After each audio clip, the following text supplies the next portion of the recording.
살다 보면 문득 사무치게 그리운 얼굴이 있습니다. 원망해서 잊으려 했고 미워해서 지우려 했지만 혈연이라는 끈은 운명처럼 다시 우리를 불러 세웁니다.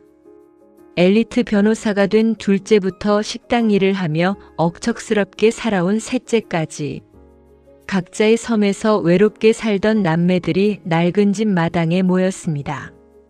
30년 만에 마주한 어머니의 된장찌개 냄새는 그들의 상처를 씻어줄 수 있을까요? 구독과 좋아요를 부탁드리며 인생의 황혼에서 다시 쓰는 가족일기 시작합니다. 새벽 4시의 가락동 시장은 삶의 비명과 활기가 뒤섞인 거대한 소용돌이였다. 차가운 새벽 공기는 폐부를 찌르고 들어와 진태의 마른 기침을 불러냈다. 그는 낡은 목장갑을 고쳐 끼며 거친 손으로 트럭의 적재함을 쓸어내렸다. 손가락 마디마디는 오랜 세월 채소 상자를 나르느라 툭 붉어져 있었고 손톱 밑엔 아무리 씻어도 지워지지 않는 흙줄기가 훈장처럼 박혀 있었다. 진태 씨, 오늘 배추 상태가 아주 좋아. 강원도 고랭지에서 막 올라온 거야. 자, 얼른 실어. 도매상 박 씨가 가래 끓는 목소리로 외쳤다. 진태는 고맙소라는 짧은 대답과 함께 허리를 굽혔다. 예전 같으면 서너 상자씩 번쩍 들었을 테지만 이제는 한 상자에도 무릎이 삐걱거렸다. 하지만 그는 멈출 수 없었다. 이 낡은 1톤 트럭, 태풍호는 그가 세상을 버티는 유일한 지팡이이자 언젠가 만날 동생들에게 부끄럽지 않은 형으로 남기 위한 마지막 자존심이었다. 상차를 마친 진태가 운전석에 올라앉았다. 대시보드 위에는 낡은 테이프로 간신히 붙어있는 사진 한 장이 있었다. 30년도 더 된, 아니 이제는 형체조차 흐릿해진 삼척 바닷가의 가족 사진이었다. 사진 속 아버지는 늠름하게 웃고 있었고 그 옆에 어머니 수님은 수줍게 고개를 숙이고 있었다. 그리고 그 앞에 조르르 서 있던 5남매. 진태는 갈라진 손가락으로 그 사진 속 아이들을 하나하나 짚어보았다. 진호는 공부를 잘했지. 선주는 욕심이 많았고 지우랑 강위는 잘 있을까? 어제 오후 흥신소 김 소장에게서 걸려온 전화 한 통이 진태의 심장을 하루 종일 방망이질하게 했다. 찾았습니다, 진태 씨. 거제도 고현시장 골목 끝자락에서 노점을 하고 계시더군요. 성함은 이수님 확실합니다. 어머니. 70 중반을 훌쩍 넘겼을 그 이름. 30년 전 아버지를 삼킨 검은 바다 앞에서 실성한 듯 울부짖던 어머니를 사람들은 죽었다고 했다. 가난에 못 이겨 친척 집으로 뿔뿔이 흩어졌던 동생들에게 어머니는 자신들을 버리고 떠난 상처였지만 진태에게는 단 한 번도 놓아본 적 없는 생의 끈이었다. 진태는 떨리는 손으로 시동을 걸었다. 낡은 엔진이 쿨럭이며 검은 연기를 내뱉었다. 아파트 단지를 돌며 배추를 파는 내내 진태의 머릿속은 거제도의 어느 시장 골목으로 가 있었다. 배추 사세요. 싱싱한 고랭지 배추가 왔습니다. 확성기 너머로 나가는 자신의 목소리가 오늘따라 유난히 떨렸다. 장사를 마치고 돌아온 낡은 단칸방. 방바닥에는 그가 틈틈이 그려온 집 도면이 펼쳐져 있었다. 그것은 거창한 집이 아니었다. 아버지가 남긴 삼척의 언덕배기 땅에 비바람을 피할 지붕이 있고 가운데 큰 평상이 놓인 그런 집이었다. 엄마가 돌아오면 거기 앉아 된장찌개를 끓여야지. 동생들도 다 불러 모아서. 진태는 낡은 수첩을 꺼냈다. 그 안에는 어렵게 알아낸 동생들의 번호가 적혀 있었다. 둘째 진호는 이제 번듯한 법조인이 되어 서울 도심의 큰 건물에서 일한다고 했다. 하지만 진태는 그곳에 가본 적이 없었다. 10년 전 사법고시에 합격했다는 소식을 듣고 고시촌을 찾아갔을 때 진호는 형이 내민 흙 묻은 쌈짓돈을 밀쳐내며 말했다. 형, 이제 이런 거 가져오지 마. 나 형 보면 가난했던 시절 생각나서 미칠 것 같아. 제발 내 인생에서 상관 좀 마. 그 차가운 말에 진태는 말없이 돌아섰었다. 동생의 성공이 기쁘면서도 가슴 한구석이 도려나간 듯 아팠다.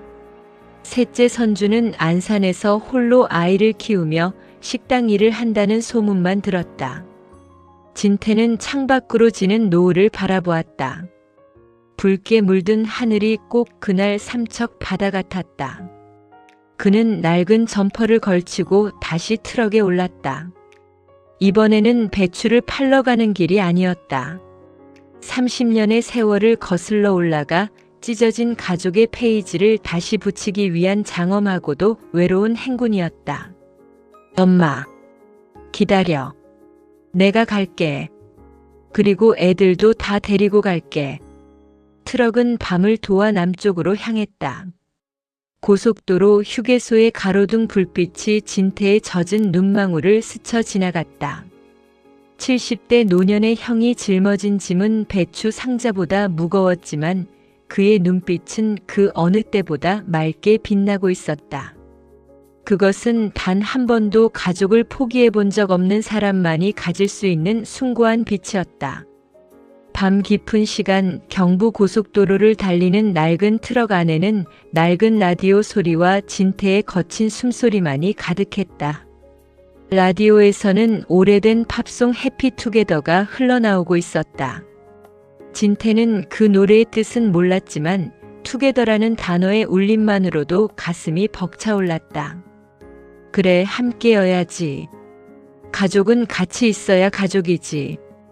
그는 핸들을 꽉 쥐었다. 거제도까지는 아직 한참 남았지만 그의 마음은 이미 시장 골목. 끝자락 노점을 지키고 있을 늙은 어머니의 곁에 가 닿아 있었다. 남해의 새벽은 서울의 그것보다 훨씬 습하고 끈적했다. 밤새 고속도로를 달려온 진태의 낡은 1톤 트럭은 거제 고현시장 인근 공영주차장에 멈춰섰다. 차 문을 열자 비릿한 바다 냄새와 눅눅한 갯바람이 훅 끼쳐 들어왔다. 진태는 뻑뻑한 눈을 비비며 운전석에서 내려 기지개를 켰다. 밤새 핸들을 꽉 쥐었던 손목이 시큰거렸지만 그는 쉴 틈 없이 시장 골목으로 발걸음을 옮겼다. 시장 안은 이제 막 문을 여는 상인들의 분주한 소음으로 가득했다. 은빛 갈치를 가지런히 진열하는 생선가게 주인, 펄펄 끓는 가마솥 앞에서 연신 국자를 휘젓는 국밥집 할머니, 그리고 길목마다 채소를 늘어놓는 노점상들. 진태는 김 소장이 알려준 시장 골목 끝자락을 향해 천천히 걸었다. 심장 소리가 발소리보다 크게 귓가에 울렸다. 30해 전 아버지를 앗아간 그 차가운 바다로 뛰어들었던 어머니. 시신조차 찾지 못해 가슴에 묻었던 그 어머니가 정말 이곳에 살아있을까? 골목 끝 낡은 천막 하나가 힘없이 펄럭이고 있었다.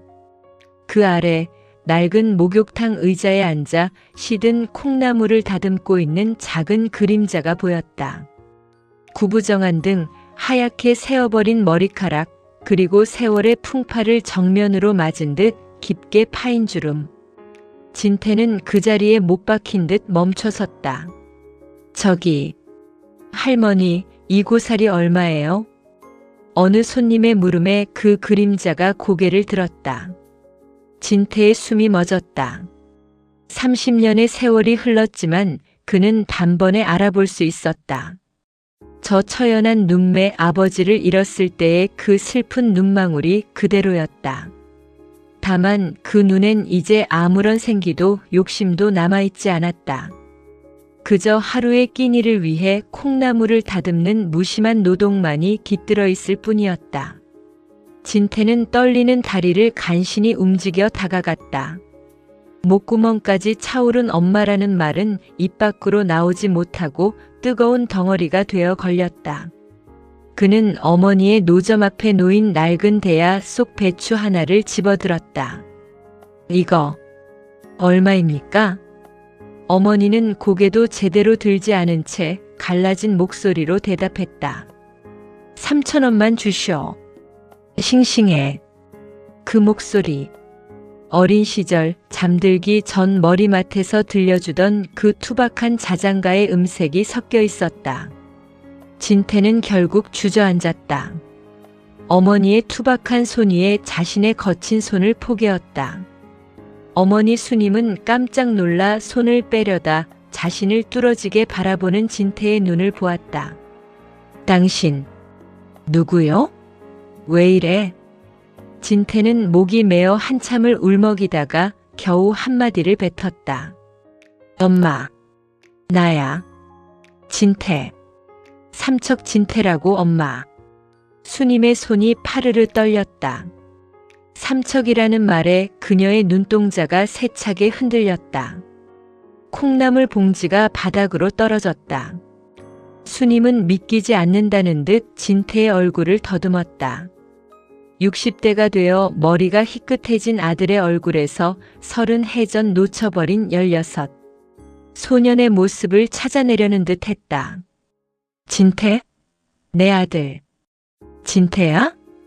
두 사람은 시장 바닥에 주저앉아 서로를 껴안았다. 시장 상인들이 수군거리며 지나갔지만 그들에게는 들리지 않았다. 30년 동안 얼어붙었던 세월이 뜨거운 눈물이 되어 쏟아져 내렸다. 수님의 몸에서는 갯비린내와 흙냄새가 났고 진태의 옷에서는 낡은 트럭의 기름 냄새와 가난의 냄새가 났다. 하지만 그 무엇보다 진한 것은 서로의 살냄새였다. 진태는 어머니를 근처 작은 식당으로 모시고 갔다. 따뜻한 국밥 한 그릇을 앞에 두고 두 사람은 긴 침묵 끝에 이야기를 시작했다. 어머니는 그날 바다에 뛰어들었을 때 죽으려 한 것이 아니라 아버지를 구하고 싶었을 뿐이라고 했다. 파도에 밀려 정신을 차렸을 땐 낯선 폭우였고 한동안 기억을 잃고 떠돌다 이곳 거제도까지 흘러들어왔다고 했다. 자식들을 찾아가고 싶었지만 빈손으로 나타나 짐이 될까 두려웠고 세월이 흐를수록 자식들의 얼굴이 가물가물해져 이름만 수천 번 벽에 새기며 살았노라고. 진태는 어머니의 마디 굵은 손을 꽉 쥐었다. 엄마 이제 됐어. 내가 엄마 찾았으니까. 우리 이제 같이 살 거야. 내가 삼척에 집 지을게. 거기서 우리 오남매 다 같이 모여서 살 거야. 하지만 수님의 눈엔 슬픔이 고였다. 진호는, 선주는, 걔들이 나를 보고 싶어 하겠니? 나 같은 엄마를. 진태는 가슴이 미어졌다. 동생들의 차가운 시선이 떠올랐기 때문이었다. 특히 엘리트 변호사가 된 둘째 진호의 분노 섞인 얼굴이 가슴을 찔렀다. 하지만 진태는 단호하게 고개를 저었다. 아니, 다들 엄마 기다렸어. 내가 다 데려올게. 엄마는 그냥 여기서 기다려. 내가 내 트럭에 다 태워서 올 테니까. 진태는 어머니에게 쌈짓돈을 쥐어주고 시장을 나섰다. 트럭에 올라탄 그의 어깨는 한층 무거워졌지만 눈빛은 전보다 훨씬 단단해져 있었다.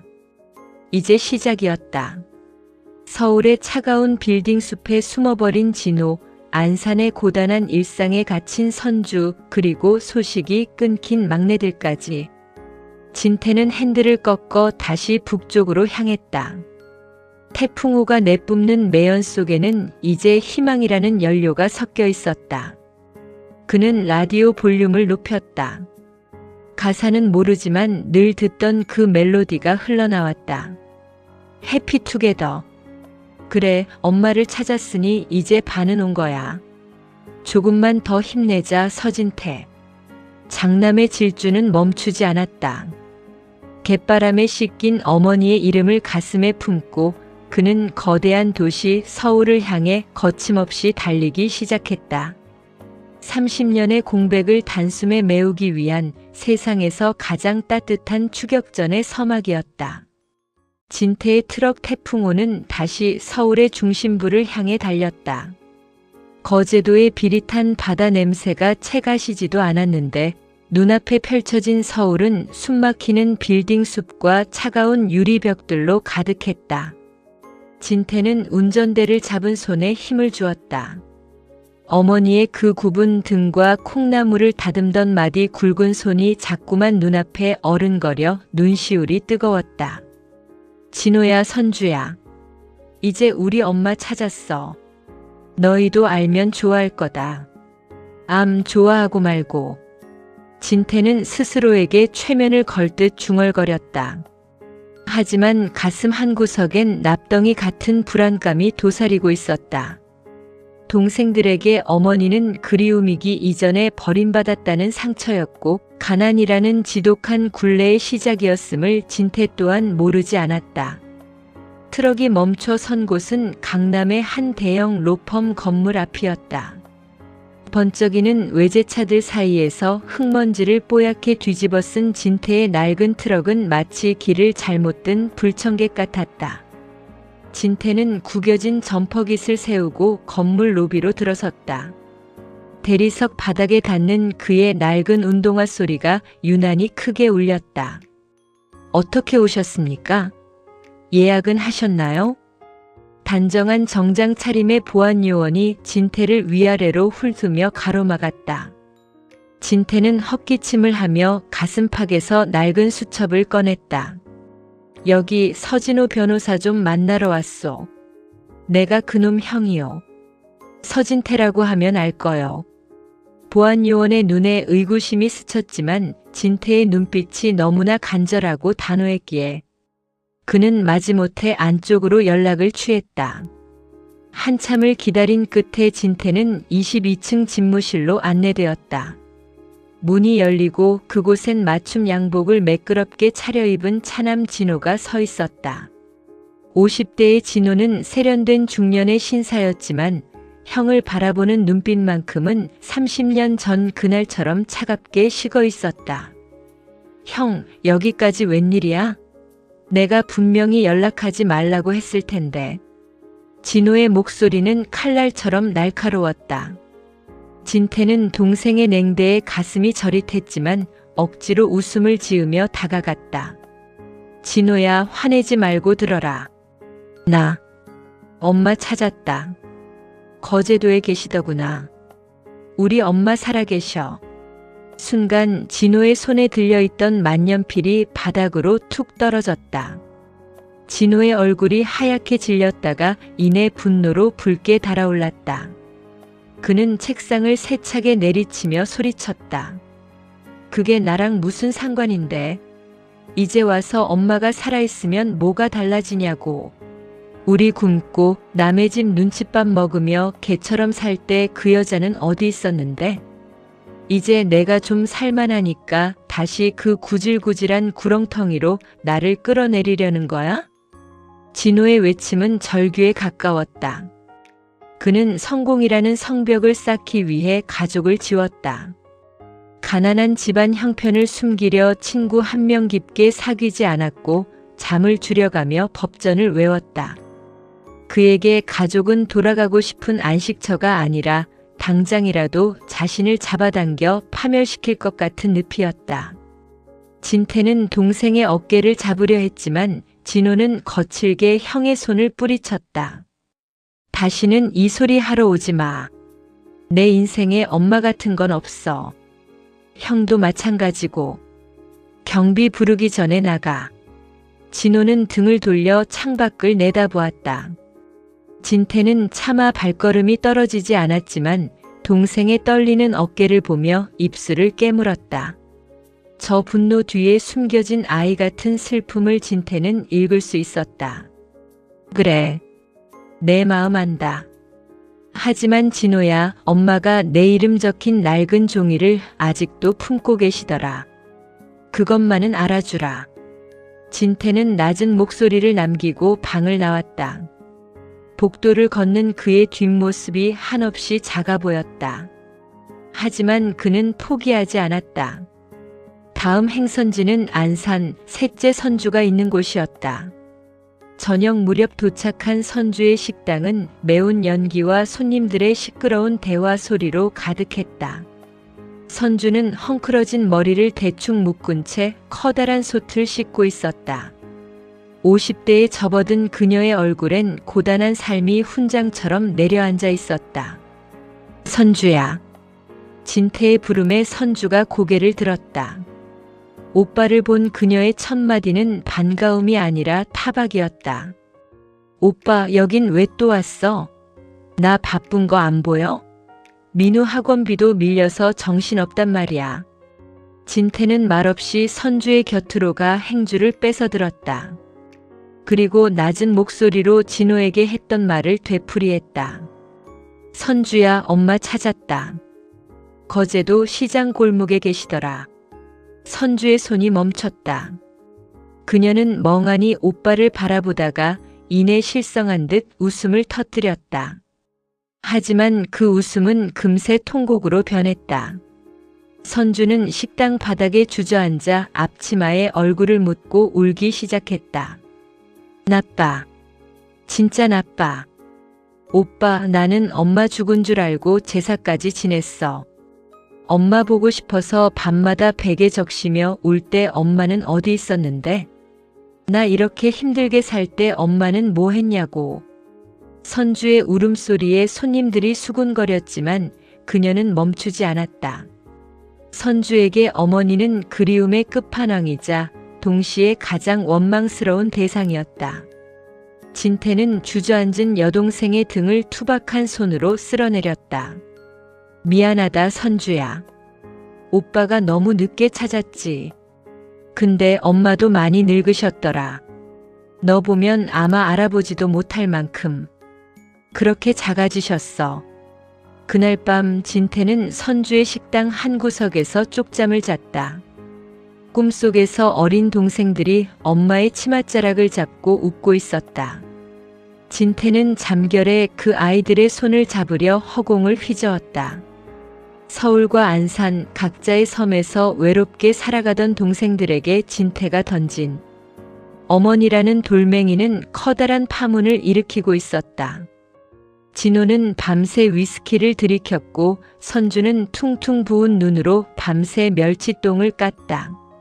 진태는 새벽 일찍 다시 트럭에 올랐다. 이제는 사고뭉치 넷째 지우와 소식이 끊긴 막내 강희를 찾아야 했다.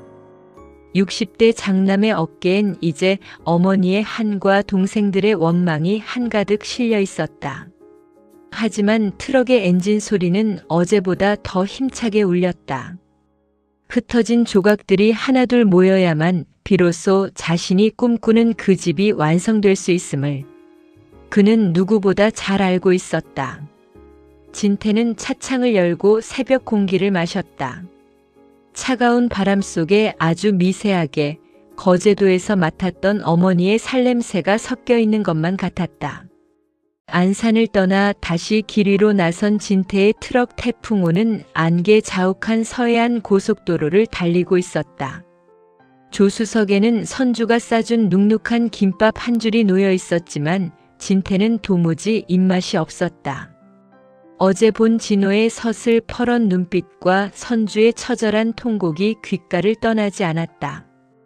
60년 넘게 살아오며 산전수전 다 겪었다 자부했건만 핏줄의 매듭을 다시 잇는 일은 배추.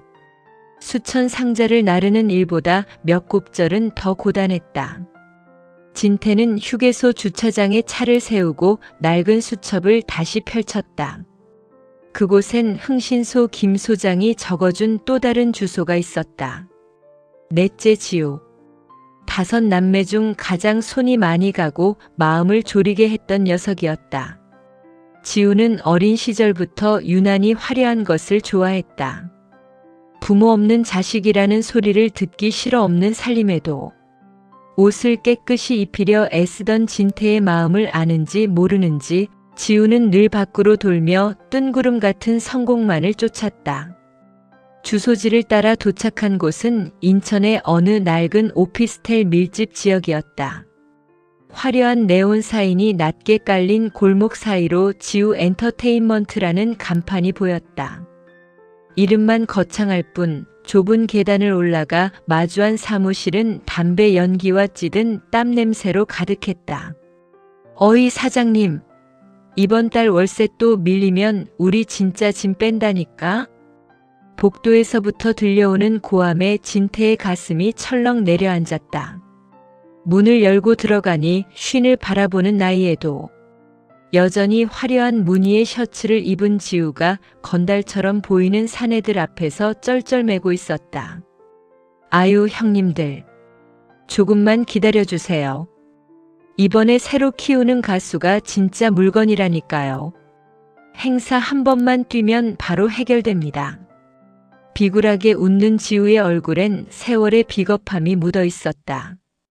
진태는 차마 그 안으로 발을 들이지 못하고 문틀을 꽉 쥐었다. 그때 고개를 돌리던 지우와 눈이 마주쳤다. 지우의 눈이 잠시 흔들리는가 싶더니 이내 특유의 능청스러운 웃음을 지으며 다가왔다. 어라? 이게 누구야? 우리 큰형님 아니야. 형이 여긴 웬일이야? 돈 빌려주러 왔어? 지우는 사내들을 내보내고 진태를 낡은 소파에 앉혔다. 진태는 동생의 번지르르한 겉모습 뒤에 숨겨진 초라한 현실을 보았다. 책상 위엔 먹다 남은 컵라면 용기가 뒹굴고 있었고 재떨이엔 꽁초가 산을 이루고 있었다. 지우야, 너 아직도 이렇게 사니? 진태의 낮은 목학소리에 지우는 짐짓 짜증을 내며 담배를 입에 물었다. 형, 내 걱정 마. 나 이번엔 진짜 대박 난다니까? 형이 뭘 안다고 그래. 지우야, 엄마 찾았다. 지우의 손에 들려있던 라이터 불꽃이 허공에서 멈췄다. 지우는 한참 동안 말이 없었다. 그러다 갑자기 껄껄거리며 웃음을 터뜨렸다. 하지만 그 웃음소리는 갈라진 논바닥처럼 건조했다. 엄마? 형, 치매 왔어? 엄마가 어디 있어? 우리 엄마는 30년 전에 그 짠물에 들어가서 죽었잖아. 형이 제사도 안 지냈어? 아니야, 지우야. 엄마 거제도에 살아계셔. 내 눈으로 직접 보고 왔다. 우리 엄마. 늙고 초라해지셨지만 여전히 우리 이름 기억하고 계시더라. 지우는 담배를 바닥에 던져 비벼 껐다. 그의 눈에 처음으로 날카로운 증오가 서렸다. 형, 그 여자가 살아있든 말든 나랑은 상관없어. 나 중학교 때 등록금 없어서 쫓겨날 때 그 여자가 있었어. 나 배고파서 시장 바닥 전전할 때 그 여자가 밥 한 숟갈 줬냐고. 나한테 엄마는 없어. 성공해서 그 여자 보란 듯이 잘 살고 싶었는데 지금 내 꼴 좀 봐. 이게 다 그 여자 때문이야. 지우는 소리를 지르며 책상의 서류들을 바닥으로 내팽개쳤다. 진태는 말없이 일어나 흩어진 서류들을 하나하나 주었다. 엄마가 너 보고 싶어 하신다. 너 어릴 때 좋아하던 그 옥수수 빵 아직도 시장에서 팔더라. 지우야, 형이랑 같이 삼척하자. 거기다 내가 집 짓고 있어. 우리 다 같이 모여서 엄마랑 국수라도 한 그릇 해야지. 진태는 주머니에서 꼬깃꼬깃한 5만 원권 몇 장을 지우의 책상 위에 올려두었다. 힘들면 형한테 전화해. 알았지? 문을 닫고 나오는 진태의 뒤로 지우의 거친 흐느낌이 들려왔다. 지우 역시 누나 선주처럼 원망이라는 껍데기 속에 그리움이라는 알맹이를 숨기고 살았을 뿐이었다. 이제 남은 것은 막내 강희였다. 강희는 남매들 중 가장 조용하고 속이 깊었다. 운동을 좋아해 야구 선수를 꿈꿨지만 집안 형편 때문에 꿈을 접고 일찍이 생활 전선에 뛰어들었다는 소식만 알고 있었다. 진태는 강희가 마지막으로 목격되었다는 지방의 한 건설 현장을 향해 트럭 시동을 걸었다. 해질녘 진태는 거대한 아파트 공사 현장에 도착했다. 땀과 시멘트 가루 뒤범벅이 된 인부들 사이에서 진태는 익숙한 뒷모습을 찾아냈다. 커다란 자재를 어깨에 메고 묵묵히 계단을 오르는 사내. 쉰을 바라보는 강위는 형 진태의 젊은 시절을 꼭 닮아 있었다. 진태는 멀리서 강위를 지켜보았다. 무거운 짐을 지고 오르는 동생의 구분 등 위로 붉은 노을이 내려앉았다. 그 등은 진태 자신의 등이었고 아버지의 등이었으며 자식들을 지키지 못해 평생을 울었던 어머니의 등이기도 했다. 진태는 차마 강위를 부르지 못하고 한참을 서 있었다. 강위가 잠시 땀을 닦으려 멈춰 섰을 때 진태는 천천히 다가갔다. 강위야. 강위가 고개를 돌렸다. 무표정하던 그의 얼굴이 형을 알아보는 순간 아이처럼 무너져 내렸다. 강위는 들고 있던 연장을 내려놓고 형에게 달려와 덥석 손을 잡았다. 형, 어쩐 일이야? 형 여기까지 어떻게 왔어? 강위의 손은 굳은 살이 박여 딱딱했다. 진태는 막내의 손을 꽉 잡았다. 강위야, 엄마 찾았다. 거제도에 계셔. 강위는 놀라지 않았다. 그저 조용히 고개를 끄덕이며 눈물을 흘릴 뿐이었다. 그럴 줄 알았어. 엄마 안 죽었을 거라고 생각했어. 형, 고생 많았지? 엄마 찾는다고 그 고생을. 5 남매 중 오직 막내만이 형의 수고를 먼저 알아주었다. 진태는 강위의 어깨를 감싸 안았다. 이제 삼척으로 가자. 내가 거기 집 짓기 시작했어. 엄마 모시고 진호랑 선주랑 지우랑 다 모을 거다. 우리 진짜 가족으로 다시 시작하는 거야. 강위는 형의 품에서 소리 없이 울었다. 고된 노동으로 점철된 그의 삶에 처음으로 따뜻한 바람이 불어오는 것 같았다. 진태는 다시 트럭에 올랐다. 이제 트럭엔 동생들의 마음속에 숨겨져 있던 눈물과 상처들이 가득 실려 있었다. 장남의 태풍호는 이제 서서히 고향 삼척을 향해 머리를 돌렸다. 미완성의 집, 미완성의 가족. 하지만 진태는 확신했다. 그곳에 어머니의 된장찌개 냄새가 퍼지는 날 30년의 긴 겨울은 비로소 끝이 날 것이라고. 삼척의 바닷바람은 서울의 매연 섞인 바람과는 근본부터 달랐다. 짭조름한 소금기가 섞인 공기가 폐부 깊숙이 박힐 때마다 진태는 자신이 비로소 살아있음을 느꼈다. 낡은 1톤 트럭 태풍호는 헐떡이는 숨을 몰아쉬며 가파른 언덕길을 올랐다. 그곳엔 진태가 평생을 바쳐 꿈꿔온 집이 미완의 골조를 드러낸 채 서 있었다.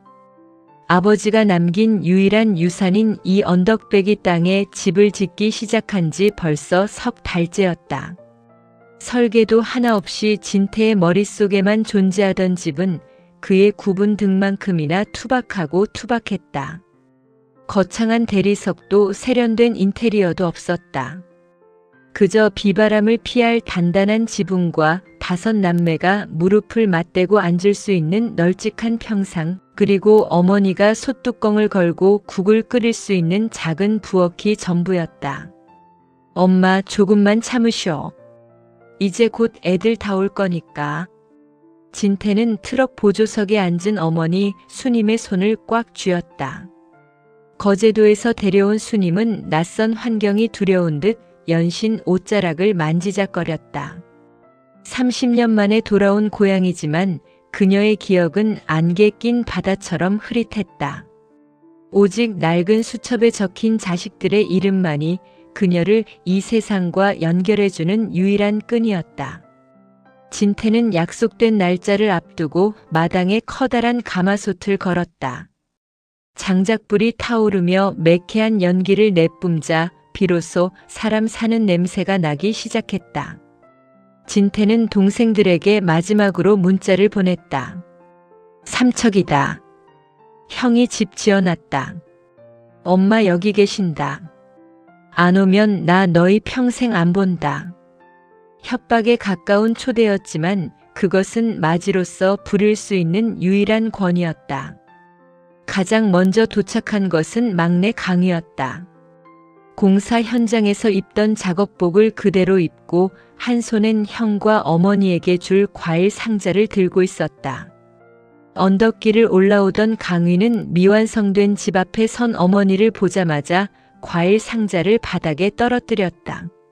엄마, 엄마. 강위가 어머니의 발치에 엎드려 아이처럼 울음을 터뜨렸다. 수님은 당황한 듯 뒷걸음질 치다 강위의 굵은 손마디를 보고는 천천히 손을 뻗었다.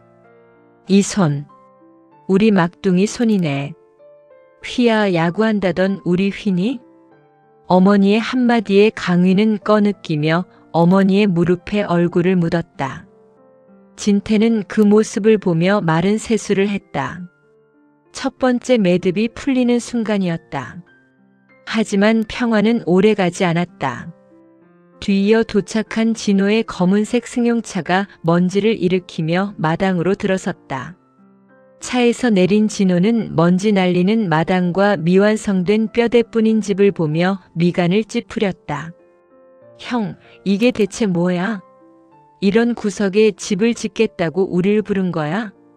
그리고 저분은 진호의 시선이 어머니 수님에게 머물렀다. 수님은 엘리트처럼 차려입은 진호를 보며 왠지 모를 위축감을 느끼는 듯 진태의 뒤로 몸을 숨겼다. 진호의 눈엔 그리움보다 당혹감이 먼저 서렸다.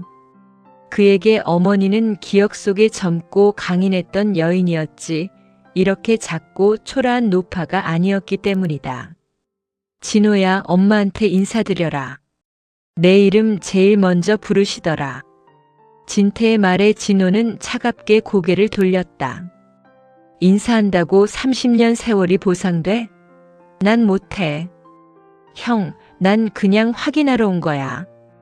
형이 정말 미쳤나 해서. 뒤따라 도착한 선주와 지우도 마찬가지였다. 선주는 어머니를 보자마자 다시 눈물을 쏟았지만 그 눈물엔 원망이 절반이었다. 지우는 에이, 집이 이게 뭐야. 나 투자금 회수해야 하는데 라며 너스레를 떨었지만 눈은 바닥을 향하고 있었다. 그날 저녁 진태가 끓인 된장찌개 김이 마당 가득 퍼졌다. 미완성된 집의 대청마루에 5 남매와 어머니가 30년 만에 둘러앉았다. 하지만 식탁 위엔 무거운 침묵만이 감돌았다. 숟가락 부딪히는 소리조차 죄악처럼 느껴지는 정적이었다. 다들 먹어라. 식겠다. 진태의 권유에도 누구 하나 먼저 수저를 들지 않았다. 그때 수님이 떨리는 손으로 밥 공기를 진호 앞으로 밀어주었다. 진호야, 너 공부할 때 내가 고기 한 점 못 사준 게 늘 가슴에 맺혔어. 이거라도 많이 먹어라. 수님이 얹어준 묵은지 한 조각. 진호는 그 김치를 내려다보다가 결국 수저를 내던지듯 내려놓았다. 이제 와서 이러면 뭐가 달라지는데요? 나 변호사 될 때 엄마 어디 있었어? 나 배고파서 수돗물로 배 채울 때. 엄마는 거제도에서 콩나물이나 다듬고 있었잖아. 우리가 어떻게 살았는지 알기나 해? 진호의 폭발에 선주도 울음을 터뜨렸다. 맞아, 엄마. 나 민우 가졌을 때 엄마 생각나서 얼마나 울었는지 알아? 세상 천지에 나 혼자 버려진 것 같아서. 죽고 싶었다고. 수님은 고개를 숙인 채 말없이 눈물만 뚝뚝 흘렸다. 지우는 애써 태어난 척하며 소주를 들이켰고 강위는 그런 형과 누나를 원망스러운 눈으로 바라보았다. 그만해. 다들 그만해. 진태가 평상을 세차게 내리쳤다. 장남의 사요가 언덕배기에 쩌렁쩌렁 울렸다. 너희들만 힘들었어? 엄마는 안 힘들었을 것 같아? 자식들 이름 벽에다 새기면서 30년을 버틴 분이야. 죽으려고 바다에 뛰어들었던 분이라고. 너희들 번듯하게 키워내지 못한 건 내 죄지 엄마 죄가 아니야. 진태의 호통에 마당은 다시 고요해졌다. 파도 소리만이 멀리서 들려왔다. 진태는 거친 숨을 몰아쉬며 동생들을 하나하나 쳐다보았다. 나 이 집 너희들 재산 나눠주려고 짓는 거 아니야. 우리 엄마 죽기 전에 우리 오남매 다 같이 밥 한 끼 먹는 거 보고 싶어서 내 뼈 빠지게 짓는 거야. 보기 싫으면 가라. 근데 갈 때 가더라도 엄마가 지어준 이 밥은 다 먹고 가. 진태는 밥그릇에 얼굴을 묻고 꾸역꾸역 밥을 밀어 넣었다. 눈물인지 밥물인지 모를 것이 뺨을 타고 흘러내렸다. 그날 밤 동생들은 차마 떠나지 못하고 미완성된 집의 거실에 나란히 누웠다. 욕을 하려면 나한테 해. 진태의 호통에 마당은 다시 고요해졌다. 파도 소리만이 멀리서 들려왔다. 진태는 거친 숨을 몰아쉬며 동생들을 하나하나 쳐다보았다. 나 이 집 너희들 재산 나눠주려고 짓는 거 아니야. 우리 엄마 죽기 전에 우리 오남매 다 같이 밥 한 끼 먹는 거 보고 싶어서 내 뼈 빠지게 짓는 거야. 보기 싫으면 가라. 근데 갈 때 가더라도 엄마가 지어준 이 밥은 다 먹고 가. 진태는 밥그릇에 얼굴을 묻고 꾸역꾸역 밥을 밀어 넣었다. 눈물인지 밥물인지 모를 것이 뺨을 타고 흘러내렸다. 그날 밤 동생들은 차마 떠나지 못하고 미완성된 집의 거실에 나란히 누웠다. 천장엔 아직 도배지도 발리지 않아 석가래가 그대로 드러나 있었다. 하지만 그 틈 사이로 삼척의 밤하늘 별들이 쏟아질 듯 보였다. 어머니 수님은 잠든 자식들의 얼굴을 하나하나 들여다보며 낡은 혼이불을 덮어주었다. 진호의 차가운 손을 살며시 잡고 선주의 퉁퉁 부은 다리를 주물러 주었다. 지우의 주머니에서 떨어진 담배를 치워주고 강위에 굳은 살 박인 손바닥을 쓸어내렸다. 진태는 문 밖에서 그 모습을 지켜보며 담배 한 대를 물었다. 집은 아직 완성되지 않았고 동생들의 마음엔 여전히 칼바람이 불고 있었다. 하지만 진태는 알고 있었다. 오늘 밤 이 미완성된 지붕 아래서 흐르는 눈물이 30년 묵은 상처를 씻어내는 첫 번째 비가 될 것임을. 파도 소리가 자장가처럼 들려오는 삼척의 밤 흩어졌던 조각들이 비로소 하나의 그림을 그리기 시작하고 있었다. 삼척의 아침은 투명한 햇살이 바다 위를 가로지르며 시작되었다. 하지만 언덕 위 미완성된 집의 공기는 밤새 쏟아낸 원망의 앙금이 가시지 않은 듯 여전히 무겁고 뻑뻑했다. 진태는 새벽같이 일어나 마당을 쓸었다. 빗자루질 소리가 적막한 공기를 갈랐다. 어제 저녁 폭풍처럼 휘몰아쳤던 동생들의 절규가 마당 구석구석에 스며있는 것만 같아. 그는 자꾸만 흙바닥을 세게 문질렀다. 방 안에서는 선주가 퉁퉁 부은 눈으로 짐을 챙기고 있었다. 진호는 이미 차에 시동을 걸었다가 껐다를 반복하며 초조하게 담배를 피워댔다. 지우는 숙취 때문인지 평상 위에 대자로 뻗어 있었고 막내 강희만이 형을 도와 우물가에서 물을 깃고 있었다. 형, 저기. 엄마가 좀 이상해. 강희의 낮은 목소리에 진태가 빗자루를 멈췄다. 부엌 쪽을 보니 수님이 솥 앞에 멍하니 서 있었다. 불도 지피지 않은 차가운 솥 안에 씻지도 않은 쌀을 한 움큼 집어넣고는 국자로 허공을 휘젓고 있었다. 엄마 뭐해? 불도 안 켰는데. 진태가 다가가 부드럽게 물었지만 수님은 대답이 없었다. 그저 초점 없는 눈으로 솥 안을 바라보며 나직이 중얼거렸다. 진태야, 아버지는 언제 오신다니? 장터에서 고등어 사온다고 하셨는데 왜 이렇게 안 오셔? 날이 벌써 저무는데. 파도가 너무 세서 그래, 그치? 진태의 가슴이 덜컥 내려앉았다. 30년 전 아버지를 잃었던 그날의 시간에 어머니가 갇혀버린 것이다. 마당에서 담배를 피우던 진호와 가방을 메고 나오던 선주도 그 소리에 발걸음을 멈췄다. 엄마, 무슨 소리야? 아버지가 언제적 사람인데. 나 진호야. 엄마 둘째 아들. 진호가 답답한 듯 다가와 어머니의 어깨를 흔들었다. 하지만 수님은 진호를 낯선 사람 보듯 밀쳐냈다. 누구쇼? 우리 집사람 오기 전에 나가요. 우리 애들 공부해야 돼.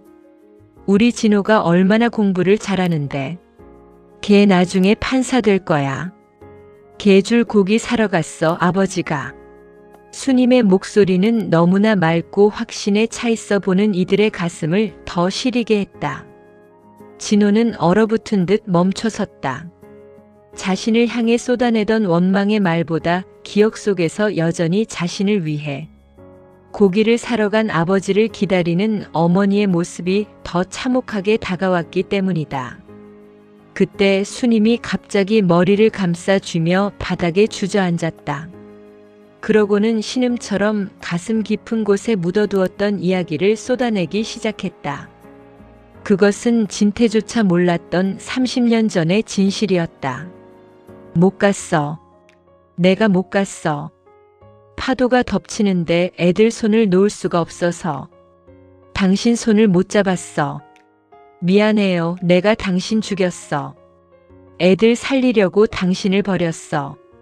수님은 바닥을 손톱으로 긁으며 오열했다. 남매들은 충격에 휩싸였다. 그들은 어머니가 자신들을 버리고 죽으려 했다고 믿었거나 가난이 싫어 도망쳤다고 생각했다. 하지만 진실은 반대였다. 거센 파도 속에서 한 손으로는 울부짖는 어린 자식들의 옷자락을 부여잡고 다른 한 손으로는 물속으로 빨려 들어가는 남편을 향해 손을 뻗었던 어머니. 결국 자식들을 놓지 못해 남편의 손을 놓쳐버린 그날의 죄책감이 30년 동안 그녀의 영혼을 갉아먹고 있었던 것이다. 엄마, 그랬던 거야? 그래서 우리한테 안 온 거야? 미안해서? 선주가 어머니를 껴안고 통곡했다. 선주의 눈물은 이제 원망이 아니라 깊은 연민으로 바뀌어 있었다. 진호 역시 안경을 벗고 마른 세수를 했다.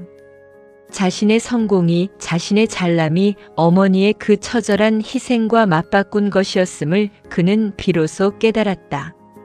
냉철한 이성으로 무장했던 변호사 서진호의 성벽이 무너져 내리는 순간이었다.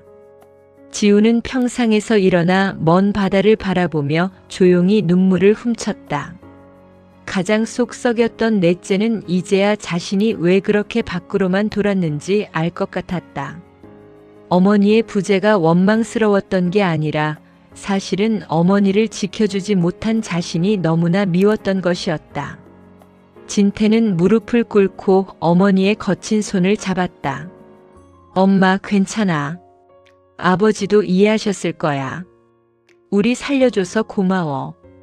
엄마 덕분에 우리 이만큼 컸잖아. 이제 아버지 그만 기다려도 돼. 진태의 위로에 수님은 발작 같은 울음을 그치고 아들의 품에 얼굴을 묻었다. 마치 30년 동안 메말라 있던 대지에 비가 내리듯 가족들의 눈물이 미완성된 집 마당을 적셨다. 오후가 되자 분위기는 사뭇 달라졌다. 진호는 서울로 돌아가는 대신 팔을 걷어붙였다. 로펌의 보고서 대신 망치를 들었고 선주는 식당에서 다져온 솜씨로 어머니를 위해 따뜻한 미역국을 끓였다. 지우는 어디서 구해왔는지 낡은 라디오를 고쳐 마당에 음악을 틀었고 강휘는 형 진태와 함께 지붕에 남은 기와를 올렸다. 집은 여전히 미완성이었지만 그 안을 채우는 사람들의 마음은 조금씩 맞춰지고 있었다. 기억은 밀물처럼 밀려와 상처를 들쑤시기도 하지만 썰물처럼 빠져나가며 용서라는 고운 모래사장을 남기기도 한다. 진태는 사다리 위에서 동생들을 내려다보았다. 장남의 이마에 송골송골 땀방울이 맺혔지만 입가에는 아주 오랜만에 편안한 미소가 번졌다. 그래, 이제야 좀 사람 사는 집 같네. 진태는 남은 못 하나를 단단히 박아 넣었다. 이 집은 단순히 비를 피하는 건물이 아니라 찢어진 마음들을 꿰매는 거대한 바늘귀였다. 저녁 노을이 바다를 황금빛으로 물들일 때 집안에서는 다시 된장찌개 냄새가 나기 시작했다. 이번에는 누구도 수저를 내려놓지 않았다. 비록 어머니의 기억은 다시 깜빡거릴지 몰라도 오늘 이 밥상의 온기는 모두의 가슴 속에 영원히 지워지지 않을 지도로 남을 터였다. 삼척 언덕 위 미완성된 집의 석가래 사이로 저녁별이 하나둘 얼굴을 내밀고 있었다. 가족이라는 이름의 별들이었다. 삼척 언덕배기의 공기는 평화로운 듯 했으나 현실의 파도는 여전히 잔인하게 밀려오고 있었다. 진태가 일생을 걸고 짓고 있는 이 집은 서류상으로 여러 법적 문제에 얽혀 있었다. 아버지가 남긴 땅이라 믿었지만 오랜 세월 주인이 비어있던 사이 인근 토지 개발업자가 경계선을 물고 늘어지며 소유권 분쟁을 일으킨 것이었다. 이봐요, 서진태 씨.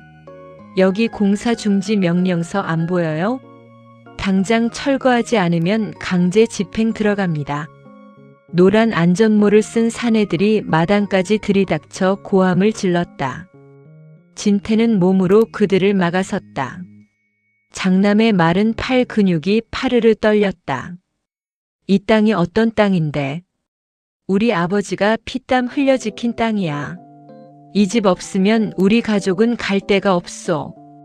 진태의 처절한 외침은 거대한 자본의 논리 앞에서는 힘없는 메아리에 불과했다. 개발업자들은 비웃으며 포크레인을 언덕 아래에 대기시켰다. 그때 집안에서 이 광경을 지켜보던 둘째 진호가 천천히 마당으로 걸어 나왔다. 그는 서울에서의 화려한 변호사 복장이 아닌 형의 낡은 점퍼를 걸치고 있었지만 눈빛만은 로펌의 집무실에 있을 때보다 더 날카롭게 빛나고 있었다. 법대로 하시겠다고요? 좋습니다. 진호는 품 안에서 서류 뭉치를 꺼내 사내들 앞에 내밀었다.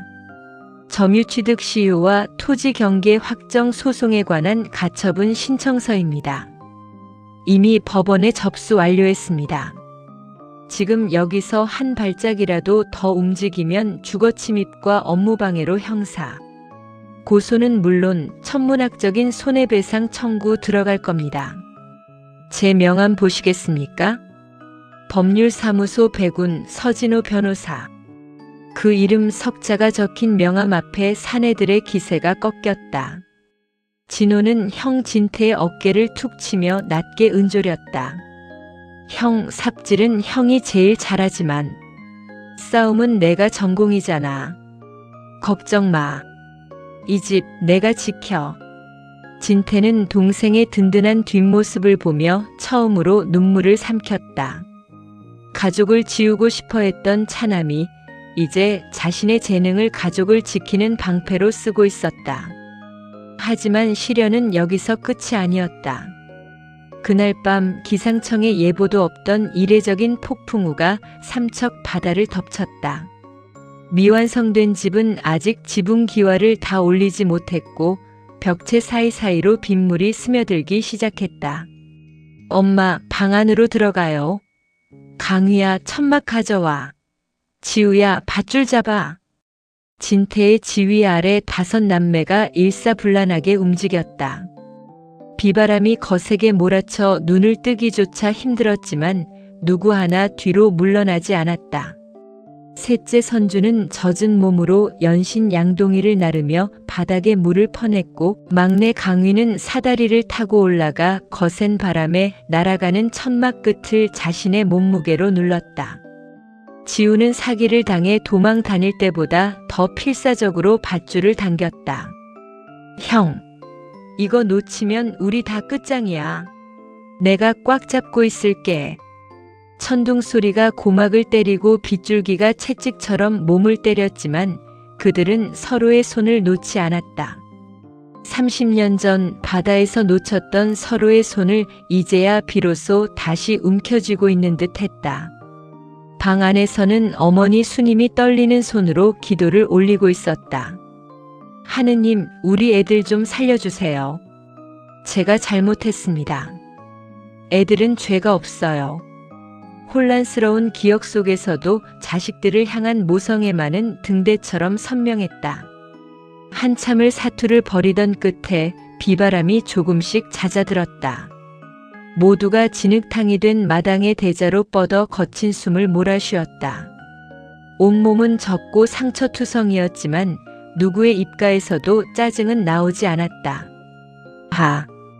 형, 나 변호사 되고 나서 이렇게 땀 흘려본 거 처음이다. 진호가 흙탕물이 튄 얼굴로 껄껄 웃었다. 선주도 젖은 머리를 쓸어 넘기며 맞장구를 쳤다. 나도 식당 일보다 이게 더 힘드네. 근데 오빠 기분은 되게 좋다. 진태는 어둠 속에서 동생들의 얼굴을 하나하나 살펴보았다. 60년 인생 동안 이토록 가슴 벅찬 순간이 있었던가. 낡은 트럭에 배추를 싣고 홀로 달리던 고독한 시간들이 주마등처럼 스쳐 지나갔다. 그가 지으려 했던 것은 단순한 집이 아니었다. 이 비바람 속에서도 서로를 지켜줄 뿐이었다. 다들 고생했다. 들어가자. 엄마가 따뜻한 물 끓여 놓으셨을 거다.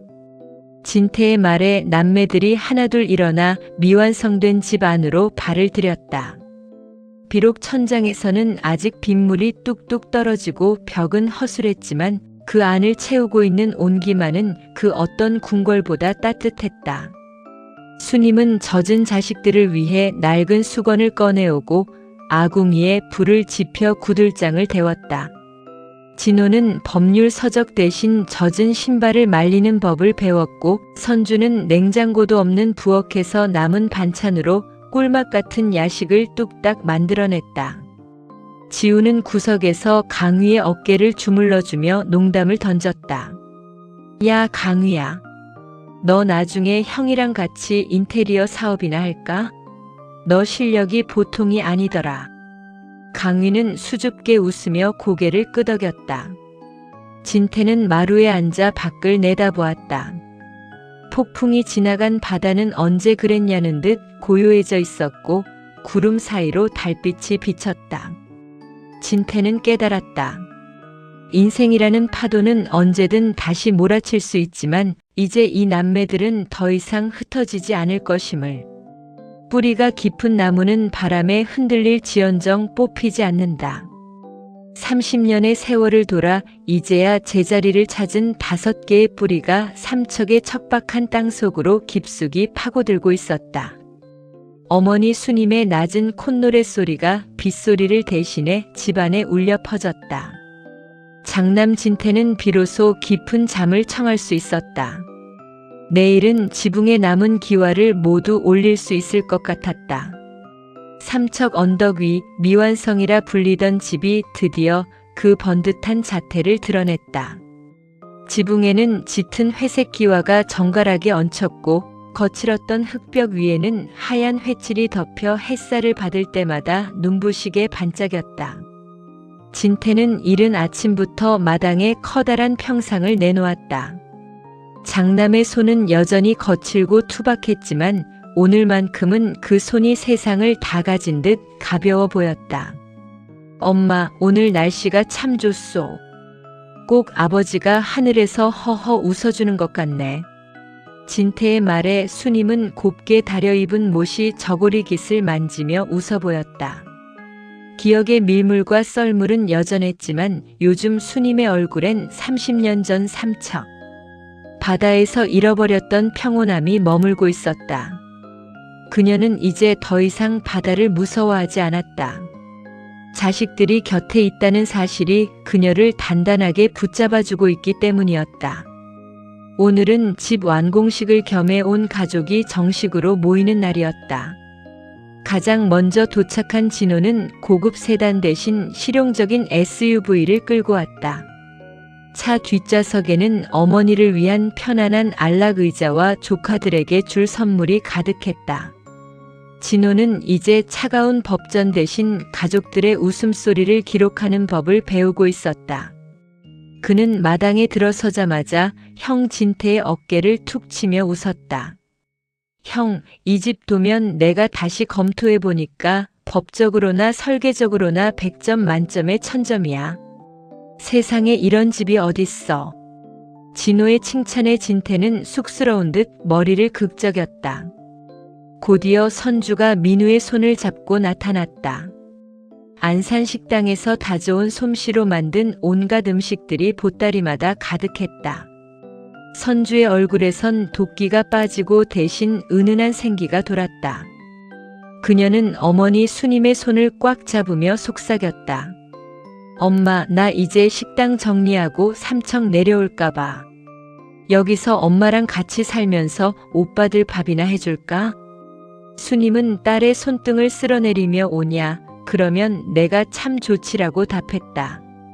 사고뭉치 지우는 놀랍게도 번듯한 정장 차림으로 나타났다. 엔터테인먼트 사업을 정리하고 작은 유통업을 시작했다는 그는 이제 뜬구름 대신 땅을 딛고 걷는 법을 배우고 있었다. 지우는 어머니 앞에 넙죽 엎드려 큰 절을 올렸다. 엄마, 나 이제 사고 안 쳐요. 형이랑 누나한테 빌린 돈도 다 갚을 거야. 조금만 기다려주세요. 막내 강휘는 형 진태의 곁에서 묵묵히 마당을 정리했다.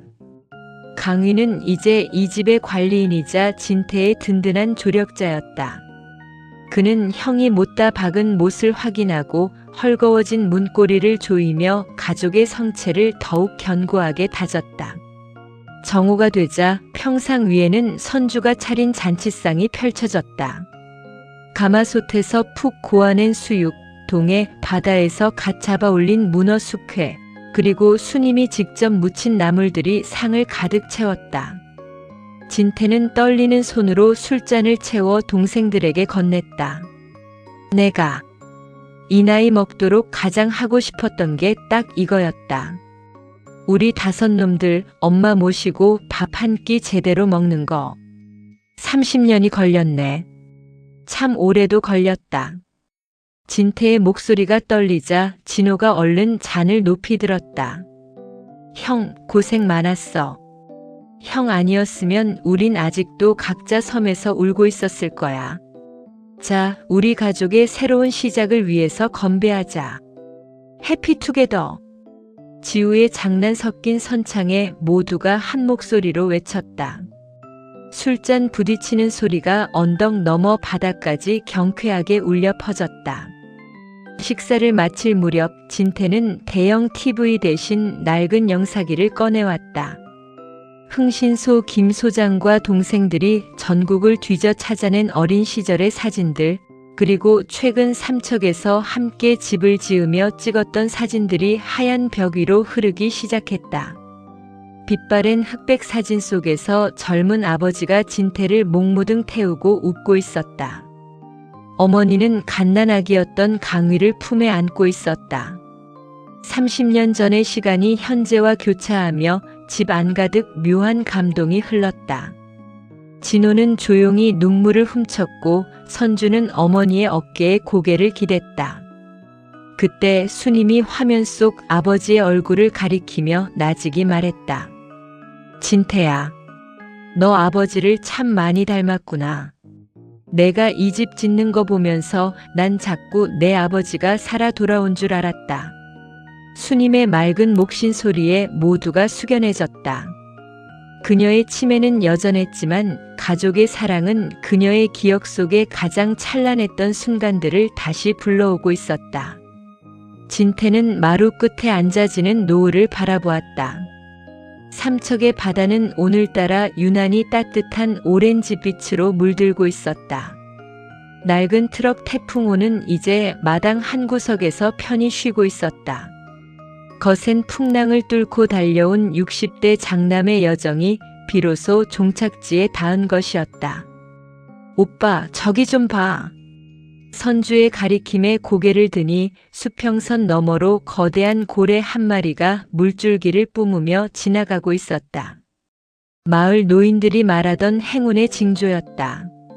남매들은 일제히 평상에서 일어나 바다를 향해 손을 흔들었다. 마치 하늘에 계신 아버지에게 그리고 서로에게 보내는 안부 인사 같았다. 집은 완성되었고 가족은 다시 하나가 되었다. 인생이라는 바다에 또 어떤 폭풍우가 몰아칠지 모르지만 이제 그들은 두렵지 않았다. 서로의 손을 꽉 잡고 있는 한 어떤 파도도 그들을 흩어놓을 수 없음을 알기 때문이었다. 삼척 언덕 위 하얀 집에는 밤늦도록 웃음소리와 노래가락이 끊이지 않았다. 대문 옆 우체통에는 서진태, 진호, 선주, 지우, 강희 그리고 이수님의 이름이 나란히 적힌 문패가 새겨졌다. 30년 만에 다시 뜬 해는 지지 않을 것처럼 온 세상을 비추고 있었다. 진정한 해피투게더는 바로 지금 이 순간 그들의 가슴 속에서 영원히 빛나고 있었다.